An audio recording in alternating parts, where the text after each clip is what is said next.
But I don't know Telugu, तो हिंदी चलेगा? Thank you so much and मेरे को यहाँ पे आज इनवाइट करने के लिए और हमारे फैमिली में जितनी लेडीज हैं उनको मैं happy international women's day wish करना चाहूँगा। कल हमने दिल्ली में इंदिरा गांधी जो स्टेडियम है वहां पे हमने वुमेन्स डे सेलिब्रेट किया था। देवर राउंड अबाउट 11,000 से ज्यादा लेडीज थी एंड उसके अंदर जो अभी अभी दिल्ली की चीफ मिनिस्टर बनी है Rekha Gupta ji, she was also there, right. Uttarakhand के चीफ मिनिस्टर पुष्कर सिंह धामी जी भी वहीं पे थे। Smriti Irani was leading the show और साथ ही साथ परवीन खंडेलवाल जी भी थे। मेरा ख्याल से आज सारे के सारे आज जितने मेन लोग हैं, मैं इसको कहूंगा इसको जरा कट करो, डोंट ऑपरेट इट नाउ। जितने मेन लोग हैं मेरा ख्याल से स्पेशली वुमेन्स डे के ऊपर हम अपनी जो लेडीज हैं हमारे फैमिली की, उनके लिए हम ताली बजाना चाहते हैं। मुझे याद है कि होता क्या था कि जब भी हम गवर्नमेंट ऑफ इंडिया के अंदर कंज्यूमर अफेयर डिपार्टमेंट के अंदर या किसी भी मिनिस्ट्री के अंदर जाते थे तो जितने ब्यूरोक्रेट्स होते थे, आईएएस ऑफिसर होते थे, वो डायरेक्ट सेलिंग की पावर को नहीं समझते थे। वो सोचते थे जैसे पॉन्सी स्कीम्स होती हैं, ये सारे के सारी कंपनीज जितनी भी नेटवर्क मार्केटिंग या मल्टी लेवल मार्केटिंग में हैं वो सारे के सारे फ्रॉड करते हैं, राइट। हमें आज 2021 में जो रूल्स आए, रूल्स के लिए कम से कम हमें 20-22 साल काम करना पड़ा ताकि रूल्स आए। उस रूल्स के आने के बाद भी लोगों का जो परसेप्शन था हमारी इंडस्ट्री के बारे में वो चेंज नहीं हो रहा था। हमने लास्ट ईयर दिल्ली में किया एक इंटरनेशनल वुमेन्स डे के ऊपर सेलिब्रेट। 25,000 से ज्यादा लोग आए, लेडीज थी सिर्फ। साथ में पीयूष गोयल जी जो हमारे कॉमर्स मिनिस्टर हैं, वो उस टाइम पे something wrong with this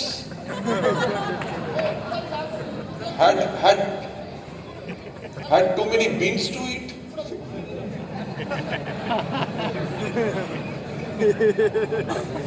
Okay। मैं जो बात कर रहा था कि जब लास्ट ईयर पीयूष गोयल जी वहां पे आए, स्मृति ईरानी जी थी और बहुत बड़े बड़े लोग आए थे, उन्होंने जब देखा तब हमारी गवर्नमेंट ऑफ इंडिया के टॉप जो लीडर्स हैं, मिनिस्टर्स हैं, उनको समझ आना शुरू हुआ कि डायरेक्ट सेलिंग की पावर क्या है, राइट। कल भी वहां पे कुछ हमारे अचीवर्स ने जब स्टेज पे बोला स्मृति ईरानी जी के सामने, रेखा गुप्ता जी के सामने, वो सब के सब लोग हैरान हो गए कि डायरेक्ट सेलिंग के अंदर कितनी पावर है, राइट। एंड मेरा ख्याल से हमारे तेलंगाना और आंध्र प्रदेश से भी कई लेडीज वहां पे उस इवेंट में गई थी जिनको रिकॉग्निशन हुआ, पूरे के पूरे इंडिया लेवल के ऊपर रिकॉग्निशन हुआ। और मैं आपको कहना चाहूंगा क्योंकि ना ही सिर्फ वेस्टीज बल्कि बाकी और कंपनीज भी वहां पे थी, पर सबसे ज्यादा महिलाओं जिनको कल अवार्ड मिला और रिकॉग्निशन मिली वो वेस्टीज से थी। तो पूरे वेस्टीज फैमिली के लिए जोरदार, right. I am so proud of all of you over here. मुझे बहुत अच्छा लगता है आप लोगों का देख के। पीछे मिस्टर दीपक सूद जी ने मेरे ख्याल से एक वुमेन एम्पावरमेंट प्रोग्राम किया था। देखो 15,000 वुमेन, 10,000 वुमेन, दैट्स फैंटास्टिक। मेरा ख्याल से हमारे आंध्र प्रदेश और तेलंगाना की जो लेडीज हैं जो इतना बेहतरीन काम कर रही हैं, उनके लिए एक बार मैं नमस्कार कर रहा हूं। And specially to the men folk जो इतना बड़ा काम कर रहे हैं, इतनी सफलता पा रहे हैं। मैं अभी एयरपोर्ट से आ रहा था तो मिस्टर राजू मेरे साथ थे। उन्होंने कहा कि मैं आने वाले टाइम में 1,000 से ज्यादा क्राउन डायरेक्टर्स एंड वीएमसीएम अपनी टीम में निकालूंगा। आई एम रियली थैंकफुल आप लोगों को, काहे के लिए कि आपने वेस्टीज में विश्वास किया। राइट, कि आपने वेस्टीज में आज फेथ है आपको कि आप दिन रात इसमें फुल टाइम काम कर रहे हो। और ये फेथ की मैं बात बताऊं कि इसको शुरुआत कैसे हुई। मैंने अपना कैरियर शुरू किया था वर्ल्ड की नंबर 1 फार्मास्यूटिकल कंपनी फाइजर में। 12 साल लगभग काम करने के बाद जब 1996 में डायरेक्ट सेलिंग इंडिया में शुरू हुई तो मैं इसका हिस्सा बना। मैं एक कंपनी में ट्रेनिंग मैनेजर था। और अभी आप सोचो एक बात कि नेटवर्क मार्केटिंग इंडिया में शुरू हुई और पहली कंपनी, एंटायर इंडियन पॉपुलेशन को डायरेक्ट सेलिंग का, मल्टी लेवल मार्केटिंग का कंसेप्ट पता ही नहीं था। जब हम उनको दिखाते थे कि इसके अंदर 3 से लेकर 5 साल काम करने के बाद आपकी लाखों रुपए की इनकम आएगी, किसी को विश्वास नहीं होता था। Why? Because there was no example at all. तो लोगों को प्लान शो करना नहीं आता था, प्रोडक्ट का डेमोन्स्ट्रेशन कैसे देना है, लोगों को साइन अप कैसे करना है, स्पॉन्सर कैसे करना है। सो ये बहुत बड़ी एक प्रॉब्लम थी। आप मानोगे नहीं, मैं इंडिया में एक आदमी था जो पूरा इंडिया ट्रैवल करता था महीने में कम से कम 27 to 28 डेज। हजारों, अगर लाखों नहीं तो हजारों मैंने 1-to-1 प्लान शो किए, हजारों प्लान शो मैंने स्टेज के ऊपर से किए, हजारों प्रोडक्ट डेमोन्स्ट्रेशंस की, लोगों का नेटवर्क बनाया, लोगों को सक्सेसफुल बनाया।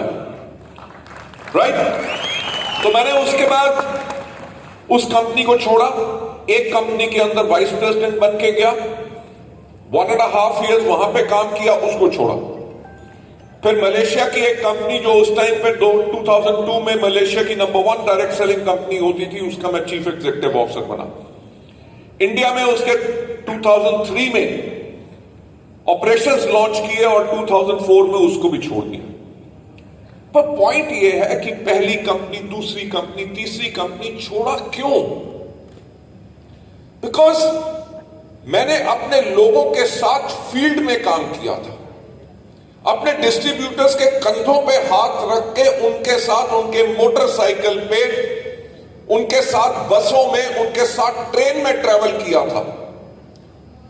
जो लोगों को चाहिए होता है सफल होने के लिए और कंपनी से अच्छी सर्विसेज हो, वो बाकी कंपनी दे नहीं सक रही थी। कंपनी सब अच्छी थी पर मेरे सोचने का तरीका कुछ अलग था। 2004 में हमने वेस्टीज की शुरुआत की। मैं आपको एक बात बताना चाहूंगा, तब भी मुझे पैसे की जरूरत नहीं थी और आज भी जरूरत नहीं है।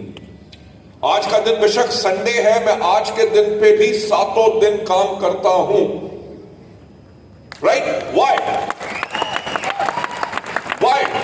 क्योंकि वेस्टीज शुरू करने का हमारा पर्पस क्या था? वेस्टीज शुरू करने का हमारा पर्पस था कि एक ऐसी कंपनी बनाए जो इंडिया में नहीं पूरे वर्ल्ड में उसका एग्जाम्पल दिया जाए कि अच्छी कंपनी कैसी होती है। लेडीज एंड जेंटलमैन, मैं आपको सच बात बताना चाहूंगा कि अगर मेरे से कोई पूछे कि इस दुनिया में सबसे नेक यानी कि नोबल काम क्या है, तो मैं हर एक को एक बात कहता हूं, इस दुनिया का सबसे नोबल काम है डायरेक्ट सेलिंग। जहां पे एक आदमी अपने डाउनलाइंस के साथ काम करता है, उनको प्लान सिखाता है, उनको प्रोडक्ट डेमोन्स्ट्रेशन सिखाता है, उनकी मीटिंग्स करता है, उनकी टीम बनाता है, टीम को एजुकेट करता है, टीम को कोच करता है, टीम को मेंटर करता है कि ताकि आप जाओ और सफल होकर अपनी जिंदगी जियो। That is a kind of a noble profession जो हमारा डायरेक्ट सेलिंग ये इंडस्ट्री है। तो उसी के करके वेस्टीज की शुरुआत हुई। हमने हर एक चीज अलग की।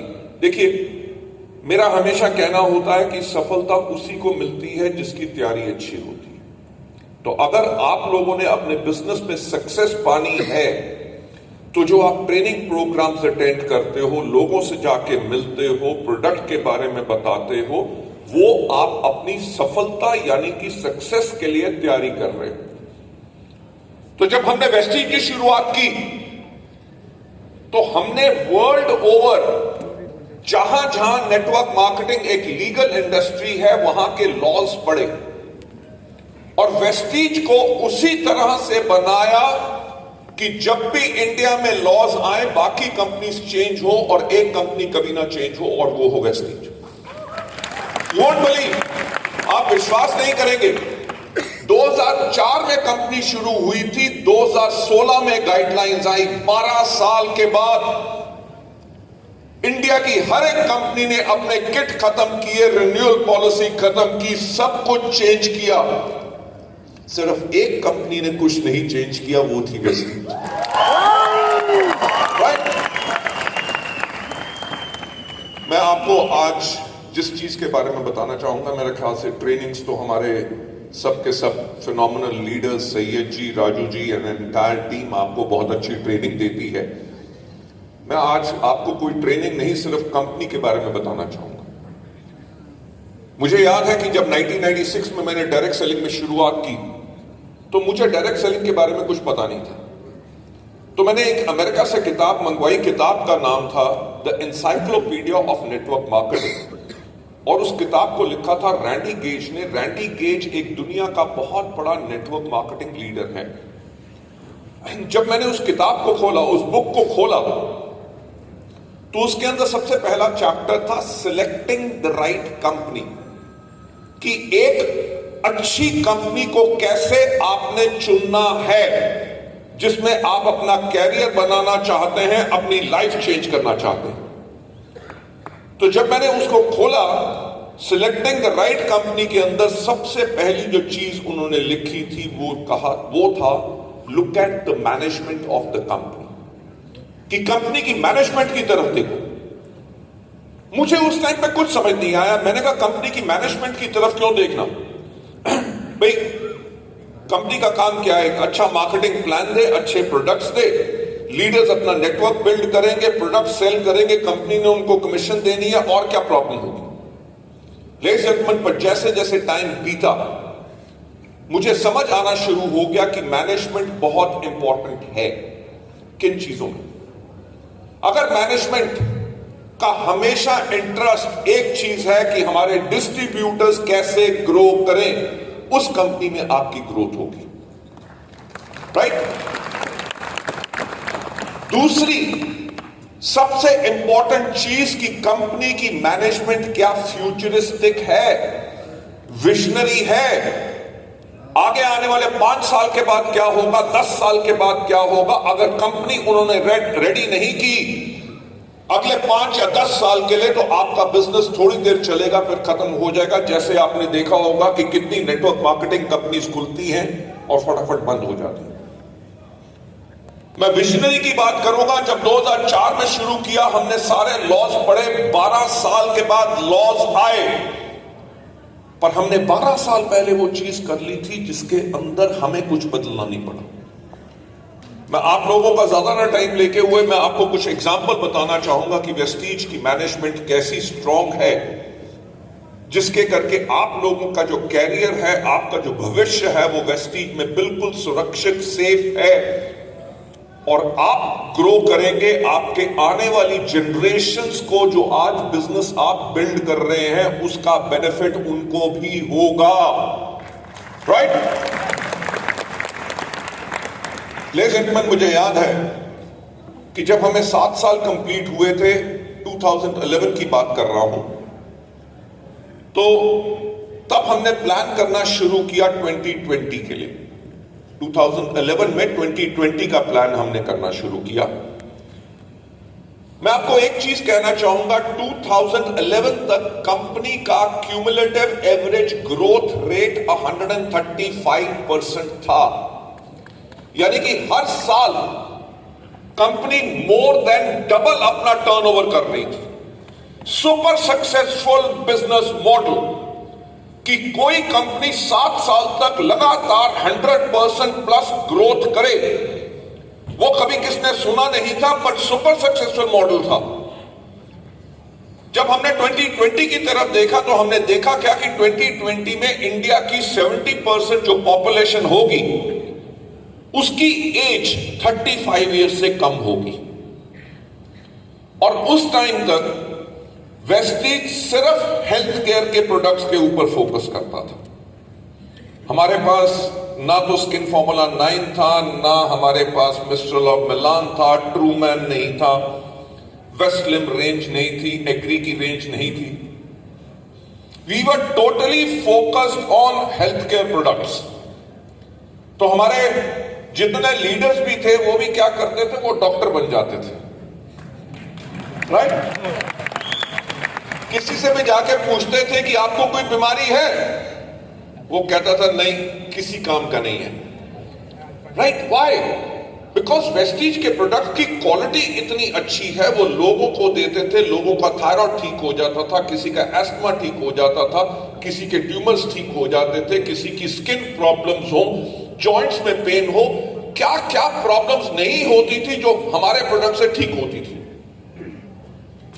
तो हमने, थैंक यू सो मच, तो हमने जब 2011 में 2020 के बारे में सोचा और देखा क्या कि इंडिया की 70% पॉपुलेशन जो है उसकी उम्र, एज 35 से कम होगी। तो मैंने कहा हमारे प्रोडक्ट्स किस चीज में है? हेल्थ केयर में।